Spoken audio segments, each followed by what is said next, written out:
joined now by my panel here, NBC News senior congressional reporter Scott Wong, Democratic strategist Taryn Rosenkranz, who's also the founder and CEO of New Blue Interactive, and Rob Bluey, president and executive editor of the Daily Signal. So, Scott, we're 10 months in now. You see this with Republican lawmakers on the Hill. What's your sense of is the honeymoon phase over for the Trump administration now? Well, they've been back home for 43 days, as you know, and they've been hearing from constituents who are concerned about many issues, but two of those are, number one, what we're just discussing, the high prices that we're seeing in America. Every time, Brian alluded to it, every time they go to the grocery store, it's a reality check. And they're realizing that inflation, grocery prices, other things are not coming down. Number two, the Epstein files. They are hearing from their constituents, and we're going to talk a little bit more about that vote coming up in the House. But this is a concern, and especially for Republicans, they're hearing from their constituents who are part of that MAGA base that they want transparency. They want to see all of these files come out. Rob, President Trump seems to be learning a lesson that President Biden learned, which is this inflation stuff is like a lot harder to deal with than it looks like. President Trump's brand is so much like, I'm the guy who's going to get it done. How much does this issue pose a unique problem for him, and how much does it start to make him, as another octogenarian, term-limited president, start to look like a lame duck? Well, Garrett, as you know, President Trump has had the economic advantage on this particular issue. It's the #1 issue that voters consistently say that they care about. And they look at their personal finances. And recently, polling from Scott Rasmussen has showed that they are increasingly growing concerned that their personal finances are getting worse. So I think that that's why you're seeing President Trump announce that he's going on a nationwide tour, why you see the vice president being dispatched talking about affordability.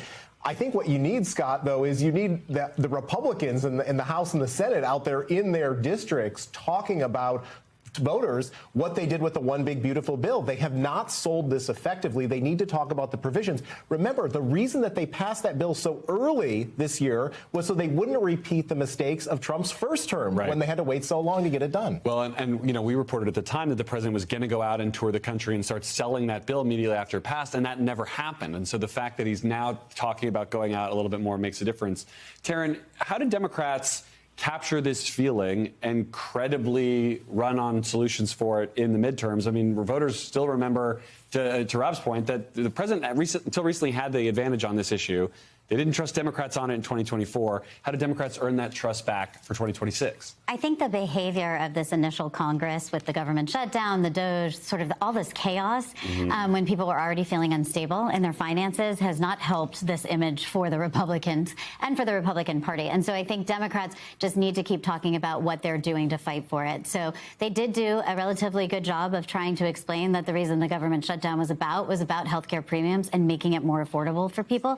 And I think you're going to continue to hear more about what proposals and plans we would do to make this happen, and how the Congress keeps pushing those bills and processes and legislation forward to do that. How do you, as a Democrat, or how should congressional Democrats balance what they've been doing on affordability with the talk about Jeffrey Epstein? I mean, and I want you to answer this without using the phrase walk and chew gum, right? I mean, how do you handle both? That was going to be my answer. and can you link them effectively? I don't know. I mean, yes and no. I do think that you're going to have to do both, no matter what. And that's the truth, because you do need to balance the fact that, like, what issues are really, affecting every American. Like, what's impacting their day-to-day is what we want to be talking about and what we want to be focused on. But at the same time, the protection of children and the protection of victims and having that is something that also, that safety is almost as paramount sometimes as affordability. So I think talking about both is the only way to do that, and I think they can effectively do both. Linking them, I think, can just be this idea of when we threw the Great Gatsby party during the shutdown, right? The way to link it is this idea that they're not caring about what's happening to you. They're having these sort of let them eat cake Marie Antoinette attitude while the rest of us are suffering. And so that kind of imagery is what I think can be helpful. Well, I mean, Ro Khanna, for example, has been talking about the Epstein class, something that I'm now obsessed with, and this idea of that there's a sort of billionaire class that gets better while everything else for you gets worse. I mean, are you seeing momentum building on the Hill, Scott, for that kind of language, that kind of sort of populist pushback here to capture the full zeitgeist of this moment? I hadn't noticed until you pointed it out, but the link, of course, between Epstein and economic affordability is the fact, I mean, look who Jeffrey Epstein was. He was a financial advisor to billionaires, right? And so that is the connection. The Gatsby imagery, of course, the tearing down the East Wing to build a gold ballroom. I mean, you know, Democrats are going to have a field day in 2026 in terms of the imagery. Meanwhile, what are the images from the shutdown? You know, workers waiting in food lines trying to feed their children, long lines at the airport. That speaks to the sort of idea of chaos. And so I think that there is a tie-in between all of these different things. Yes, I'm hearing that there could be a large number of Republicans that will vote for this discharge petition to force the DOJ to release the Epstein files. That's significant because the larger that number is, we know it's going to pass, the larger that number is, it's going to put increased pressure on the U.S. Senate to actually do something. Rob, I mean, I'm fascinated by this because I sort of reset to my baseline is like people are going to care more about the stuff that actually impacts them. But then I have conversations with my friends who are like political normies who are obsessed with the Epstein story, and it cuts across traditional political lines. How dangerous is that issue for the White House? What would you say they should do to diffuse it in such a way that they can focus on the stuff that they can then actually control that affects people's lives? Sure. I think short term, it's going to have more attention than anything maybe somebody's going to cast a vote on in the midterm elections. And so probably getting through this vote and getting some kind of clarity from what the Senate is actually going to do. I don't think the Senate is ultimately going to do it. I can't see 60 votes for this. I think Republicans will stand united on that. What Republicans need to do is they need to pivot back and talk about some of the issues and point the blame at Democrats. Remember, it was Joe Biden who gave us record high inflation. It was Barack Obama who gave us the Affordable Care Act, which is anything but affordable. And so if they can pivot in that direction, I think that's a winning play for them. I want to ask you both this same question here because I'm interested in that too.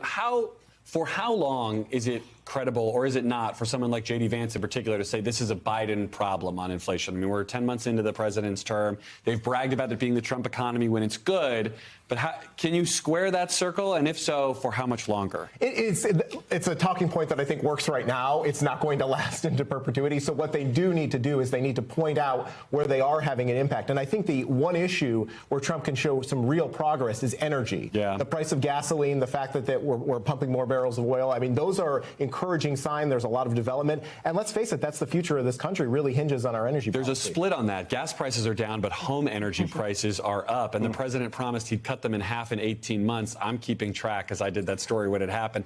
Taryn, I mean, I'll give you a chance to answer that same question. I mean, how do Democrats make sure that Trump owns this economy when it's bad, like he wants the credit for it when it's good? Right. I think they're going to have to keep holding him accountable. It seems like the entire time since he has taken office, it is the Democrats' jobs to hold him accountable because he likes to say things that may be untrue and just keep going with them.